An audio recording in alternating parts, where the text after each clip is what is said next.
just as fine as you can. Look who I found. Oh my goodness. So little quiet upstairs today, huh? It was. It was like, I was like, is anybody here? So I got to ask you. Yes. I got to break the ice for our audience because they were worried about you. Because you saw me on Thursday when I was practically dying. Oh, yeah. You didn't get sick, did you? No, I didn't. Oh, thank God. No, I didn't. was so worried about it because I went, oh my goodness, she's going to kill me. The 90th season's starting. I'm going to get her sick. After you told me and I had hugged you, I thought, oh. Yeah. Well, I got to tell you, Lee, I was just sitting there watching the rehearsal. I have not laughed harder in my life, and I mean that. I've told everyone this. I'm so ready for Sunday. I was ready last Sunday, was too sick, but this time, this is a show for CJ. Well, I said it's the coolest place in town. Literally, we've got the air turned way down, and people have been just laughing, and enjoying it. There was everything we wanted. So, well, I heard a lot of new faces are stopping in too. Yes. I love People it. have never been in the building, didn't even know we exist. Which I'm like, where do they live? Yeah, but I can do some investigative reporting. We really need to find out. I'm like, under a rock? I mean, your show, the radio, the paper, we do everything. And even we've upped social media for the younger generation, your generation. But I'm like, how can they not know we have the oldest live theater in Illinois right here? Literally right there. Oh, and by the way, 2 minutes from my house, my new one, I might add. Yes. Right down the road. Right. Well, and take me through this. For the folks that haven't gone yet, I'm telling you, get tickets because you don't want to miss out on this. Yes, we have tickets for tonight, Friday night, Saturday night. You got the last tickets for Sunday. I did. I'm so excited. Sunday sold out? Yep, Sunday is sold out. I love it. Yes. And last Sunday, I mean, while we treasure our seniors, and usually, I talk to the cast, well, you really have to up the volume. And, we actually, it was more young to middle age. Really? Last Sunday. So lots of new folks. I love our students in our youth acting classes. They've drugged their parents in because, again, they've been rehearsing on the stage. They've gotten to see the costumes. They've seen the projections. So they feel really a part of the show, even though most of them never even heard of Camelot, let alone Spamalot. I'm like, doesn't anyone study King Arthur and Excalibur unless they go to Disney? They'll tell me in Disney trying to pull Excalibur out. I gotta find you that guy. He still is up there trying to get that damn thing out. So it's like it's fake. It's on a log. Well, what I love too, Jared and I were going through the video because he shot about. I'm not dying. I promise I'm not contagious. We shot about an hour of content. And I finally saw it this morning. My husband had seen it 2 days ago. And he goes, oh, yeah, it's really funny. And I was like, well, how did you pull it up? And so he did it for me. And so, Jared did a great job. Oh, I loved it. And his voice. I was like, why that wasn't isn't he Jared on this stage? Oh, was it? Okay. No, that was just some hired help. Hired help. Okay, well, I was like, we got connections. I need that voice. There you go. We found a job for our voiceover. Yeah. But we're going through the chopping block because what can we show that's not going to give away the fun? There's so many components. I'm telling you, when you guys did the musical number, when you had Camelot, I almost peed myself in that chair. Oh, I almost did. But take me through this. You watch the performances now for a week.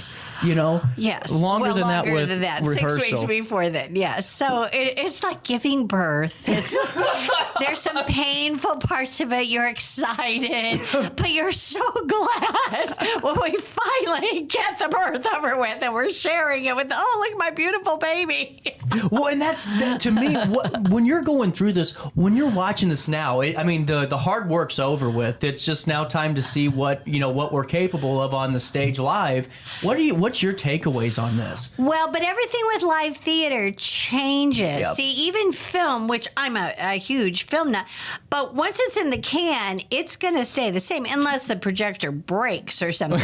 But live theater, every night. In fact, last night we had interference. Someone had a device must have had in their lap. The frequency, because our ex-president sold off so much bandwidth, that we have a very narrow bandwidth, and something really close by started interfering with Teresa's microphone. Oh, no. Now, fortunately, her voice is so powerful that she doesn't really need to be mic'd, except we're trying to save her voice for all 8 performances. But so we had to go back at intermission, get her a new one. I mean, things do happen. We're always very watchful that nobody's falling, everybody's, okay, cool. Right. And in fact, one time we do turn off the air, just one side, just when we do the smoke for the Lady of the Lake, because otherwise all the smoke would blow, not straight on the stage, it would blow off. So last night, my darling husband goes up and we see him down there. He's trying to get more air because it's so, hot. No. And I'm like, no, don't do that. He thought it was on the other side. And I was honey, I know you were trying to be helpful, but stop. Just stop being helpful.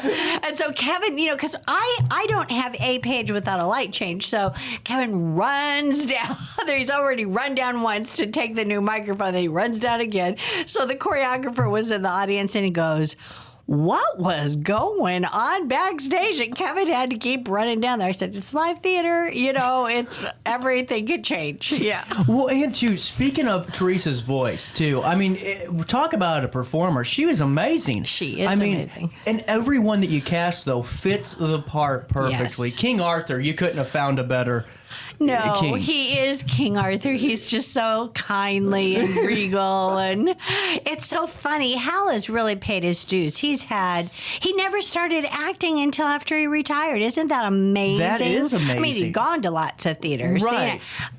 And he's probably done 20 roles, but all kind of secondary or even, tertiary kind of roles. And so he was so happy. He just wanted to be in the show. He will come and bartend. He drives over an hour. He will do all kinds of things just to help us out.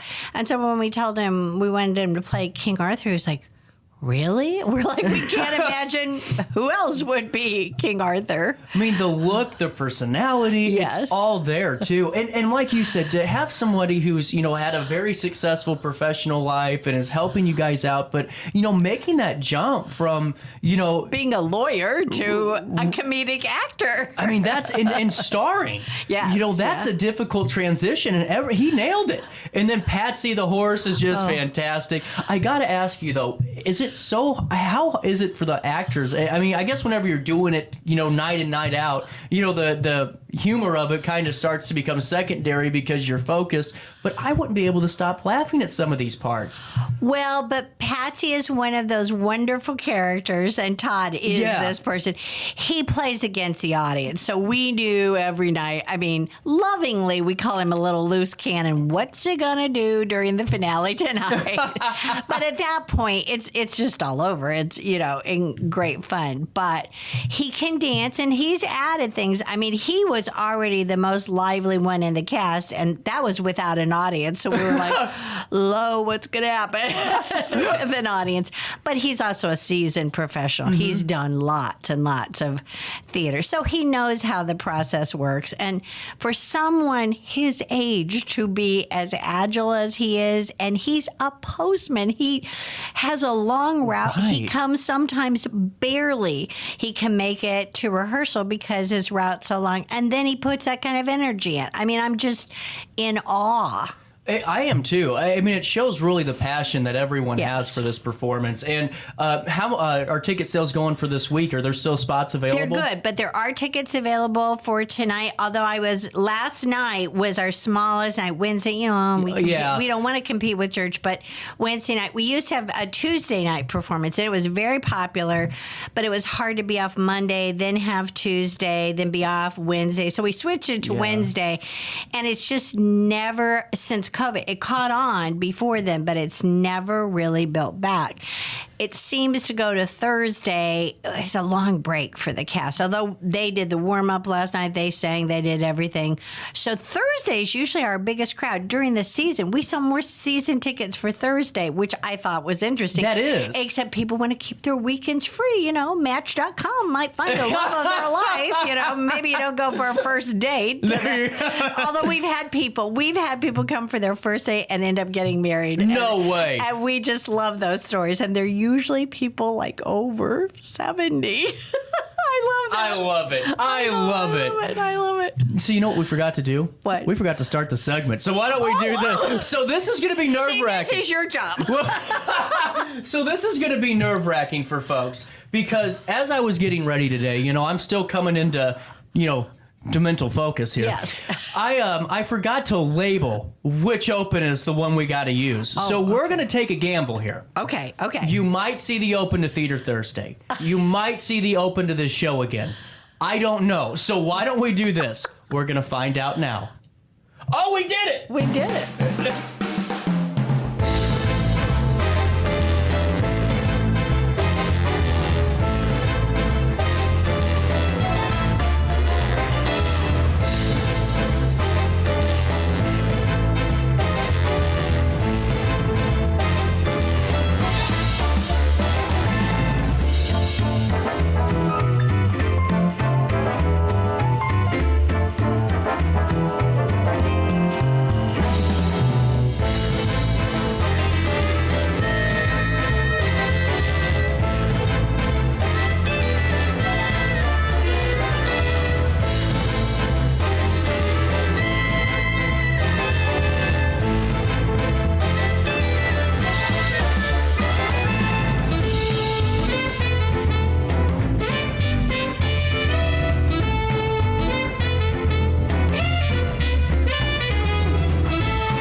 We're here.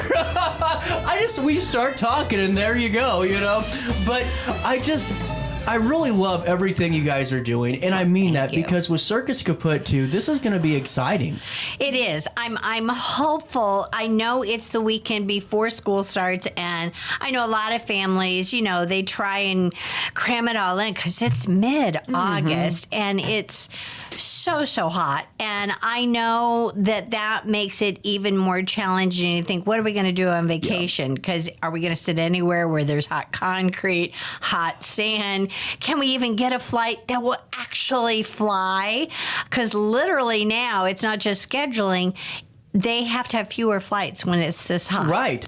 And so it all gets complicated. But when people kind of beat up on themselves, like they're like, well, we couldn't take this really grand vacation. I'm like, it's okay. Yeah. Just chill, read a book, take a nap. I wouldn't say in the hammock today, but normally, you know, I would love that. And I just think don't compare yourself. Some people do have that money, but a lot of middle class families they really have only had like 9 weeks, and their kids are really involved in sports and choir and now our theater camp and everything else. But we have fun every day. We have ice cream, we have treats, we do some silly things as well as the hard work of teaching them theater. Well, and too, on top of that vacation, that's a great point because, you know, my thought is my family always did it, you know, every 2 years was kind of like the bigger trip, you know, but for that in-between year, we did something local, you know, parents might have taken a week off to hang out, but hell, to me, Lee, I'd rather take 2 weeks off, travel for maybe 1 week, and then you have a week to kind of relax because I need a vacation from my vacation by the end of it. Absolutely. And particularly, the more you pack in, sometimes it's just crazy the things people try and pack in. But I love that we're bringing the circus. You probably know this was an idea that the Fox Theater had during the national pandemic. They thought, okay, let's take theater outside where people have a little more room, even if we're doing red line seating. And they bought this huge circus tent and they put it on a parking lot, which would be kind of hot. But they put the flaps up so that there was a lot of air, and they went around hiring circus performers. And they found at least 20, I think it's 20 now, it might have been more, of actually people your age, fairly young performers, 20s and 30s, who had incredible skills. And so even though the circus tent is still there, they go all over the region to schools and churches and small theaters. They do have a wonderful aerial act. We tried to see if we could work. We couldn't. The roof isn't even that tall. Right. So, but he said he's bringing 6 other performers. Josh Roth is the founder of it, and he's also a terrific entertainer, and he loves working with the kids and audience interaction. And so it's funny, but they have real skill, and it's very colorful and very lively. And I think I told you, Party on Broadway, they're going to come and do some face painting if they get there early, and all the kids get free refreshments.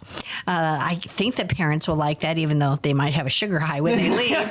But it's a $20 ticket, and I get for a family that could be $60, $80, but they will really have a good time and laugh, and it is local. And so if they were to try and go to a real circus these days, even the circus is expensive. It is. Yeah. Well, and too, I mean, let's just be honest here. To even drive your car over to St. Louis, Yes. I mean, you're parking. You're looking at $40 for to walk 3 miles to get to your destination, Yeah. or $75 to park close, and it's just not worth it to me to do No. all of that. And speaking of performers, I'm telling you what, there's a lot of great circus performers in St. Louis that not a lot of people know that. Yes. I mean, I didn't know if I told you this. One of the kids that I trained with very briefly in wrestling now and is in WWE, he was a Circus Olay performer that got found right here in St. Louis. And there's tons like that travel the world now. Oh, I love all the Cirque du Soleil. And the employment, that's just exploded in Vegas. I mean, I think there's 6 shows running at one time, although I can't imagine a place hotter than Vegas right now. I've been there. But it's a dry in July. heat. Oh, yeah. yeah, right. I've been there in July. Isn't that the biggest slap in the face you've ever heard? Oh, but it's 104, but it's a dry heat out there. It's 104. And there's too many people here. Oh, man. So take me through this. How long is Circus Kaput going to be? Is it a 2-hour performance or? It's 90 minutes straight through, because we said even 3-year-olds, any kids and their families, they have to have escorts. Can come. Yeah. And so we think that's a good attention span, and we think people will just really have fun.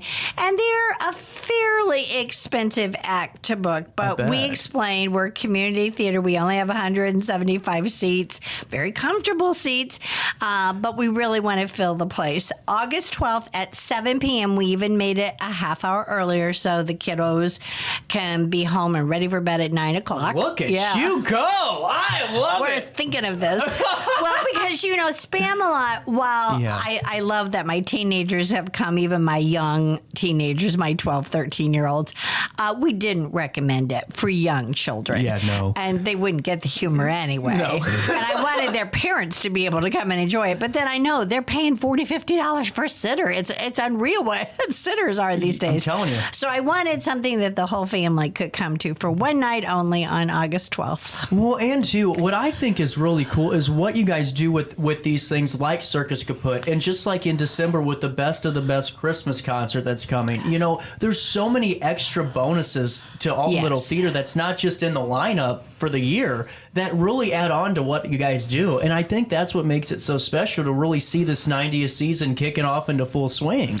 Well, and we listen and try to appreciate and showcase the talent we find. We haven't tried to figure out how to use your wrestling skill yet. It's coming. But it was actually when Pat Liston did his concert at the theater, Abigail Stahlschmidt did the electric violin with him, and was just absolutely amazing. And then we found out that Hear the Light guy we know, Eric Struthers, they've been in the Trans-Siberian Orchestra together for years and do an act. And I was like, well, why didn't you tell me that? And he said, well, you just knew me from church. You just knew me, I was like, okay. So they're going to be in the Best of the Best Christmas. And then we have people, well, particularly Anna and Kevin Frakes, they just adore Christmas music. So he asked 8 of the best voices he could find, and they're putting together this very unique show. I mean, it's traditional, but it has some things that if people have never seen Trans-Siberian Orchestra, which again, those seats start at $85. So for $25, they can have the whole shebang at the theater. With folks that have been a part of the group. Yes, with some familiar faces that they'll recognize. Yeah. And then when we did that, I'm a country girl, so I said, well, we got to do the best of country love for, Valentine's Day. And I cannot believe the talent I've had reach out locally. I guess people do check out the website and said, well, I do Roy Orbison and I do, I was like, wow. And sometimes if the price is right, I'm like, well, stop on by. No kidding. Do a set with us. Yeah. Do some Charlie Rich behind closed doors, know. There you go. I know my country western music. Well, everybody thinks it's so funny because I don't know why they are surprised that I'm kind of a country girl, but I grew up on that music because I spent summers in Colorado and then, I spent a lot of time in the South. So I love it. I love country music. Well, let me ask you, too, about beer for breakfast because that's going to be coming up soon. And no, I did not have any yet. That's on Saturday. No, I got a coach's class. That's on Sunday. Before the show, yeah. Oh, wait. I spoke out loud. Actually a beer called Beer for Breakfast, and it's horrible. Is it really? Yeah, but there really is beer. But we are featuring some real specialty beers. In fact, Old Colonial Bakery Company, they have, all those wonderful beers, and they now have the distributor that we use at the theater, so we're going to feature some of their beers. But it's just a silly title. I tell everybody that because Sean Grennan is one of the most prolific playwrights in the country, and he was grounded in the Midwest. He lives in New York now because his wife is cast in Wicked, so he decided to move there. But he's an actor and a playwright, and he said, I write plays that I would like to be in. And I think that's a good thing that as an actor, he knows. And so you think, okay, is it a buddy play? Is it a rom-com? Does it deal with a little suspense and intrigue and politics? Well, it does all of those things. And of course, people have to get snowed in a remote cabin, so they can't leave, so they have to deal with all those dynamics. But I got 4 terrific actors, and Bill Rowan just moved here. He has been in Shakespeare companies all over the country. This has nothing to do with Shakespeare.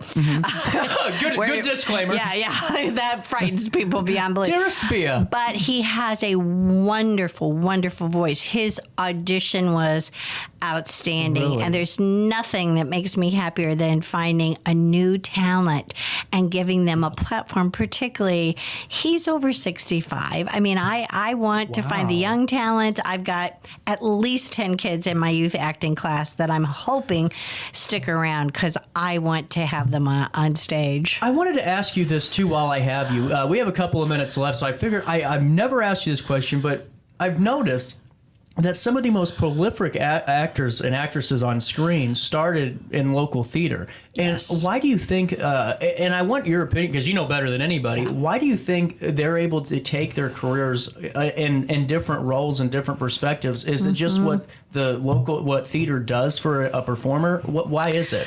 Well, I think it's discipline, but I also think it's diction and voice work in general and patience. I mean, what I've had to tell the kids is I know you're sitting and waiting your turn, but you need to study every single actor, performer before you and after, because you're going to learn what works and what doesn't work from studying actors. And it's a very different experience, and God knows you don't make the money in theater that you do or that you can make in movies. But we have so many people that work steadily as like background actors, crowd actors. They have wonderful voices, but they don't fit the physical stereotype of gorgeous.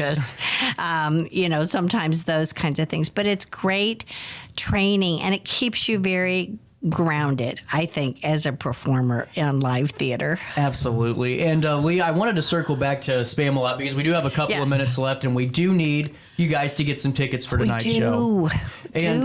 So is Friday's show, is that still available too? Yes, there are seats available for all 3 shows. Okay. Michael didn't give me the rundown. I just threw him out of the car and said, I gotta go. But I said, you get on that. You answer every phone call. You answer every email. Well, and how is it for you guys? I didn't even think about this until now. I mean, your client base or your fan base is from different generations that are adapting to this new wave of technology. Yeah. So, I mean, is it difficult sometimes to adapt because you're picking up the phone and still calling older citizens that maybe don't have that email? And that is interesting. That's why we do both, all. Yeah. 77% of our ticket sales for Spamalot came through the website. They just go on the website. But every day we have someone call who say, I can't get my tickets on the website. And it is difficult, even though they've done an upgrade. If you're trying it from your Android phone, I think he told me the phone is a little bit, there's 4 choices and it might be a little harder. I've never actually done it that way. But if people are not comfortable with the computer, and I know that many, many seniors in the day of scams, they're just nervous about giving you a credit card. So we still say, please come in between 10 and 2. Of course, it's really hot. Right. But, our air conditioning is working just fine. Thank you, Gene's Appliance. Yeah, no kidding. They put extra free on. So we're really cool. And they stick around and visit, and we love that because that's how it used to be. Everybody had to come in and buy a ticket. But I wouldn't wait and think you can just buy it at the door. No. That could be a risk. We want to seat everybody we can, but the fire marshal has kind of rules about these things. They get pretty serious. Yeah, and it's the law. We have to hold 10 spaces for people who have mobility challenges or handicapped in some way, and they need to sit close, and then they get a companion seat. So we can't count those. Sometimes if no one's there, we can go ahead and seat people, but we can't count that in the mix. Well, and that's a great disclaimer too, because that stops a little bit of a discrepancy if someone gets upset, well, I thought I could get here and get them, and yeah. Particularly when they walk in 10 minutes after the show starts. Oh, no. And then throw a fit. We're not like the movies. We do have previews. We have little previews of coming attractions, but that starts at like 7:15. And then Kevin and I do a little curtain speech, and then we try and start right on time because that's, the people who came early, that's what they deserve. Exactly. Well, and see, that's what I always love is when someone shows up late and it's like, all right, stop the show. We're here. Get in line. We've been here for an hour. And particularly, we need 4 seats together in the center. Well, that's just not going to happen. No. I'm serious. I just think it's hilarious. But sometimes I hear about every restaurant that they were running late. They couldn't get. And it's like, I know. Shh. I know. I believe you, but shh. We'll set up some chairs. We'll try. I get it. Your dog had a therapy appointment. Yeah. There's nothing we can do about it now. Well, and as you're looking at this, do you ever look at Kevin's reactions during the performances too, as he's kind of overseeing and seeing how things go? Do I look at them? Do I feel them? Oh! We're right next to each other in the booth, and of the 3 of us, I'm not saying the projections don't have their difficulty, but between all the sound and all the light cues, it's like 22 compared to 102, But he's like, "Are you going to press the lightning?" Yes, I'm getting ready to do it right now. Yeah. But again, I get it. I direct too.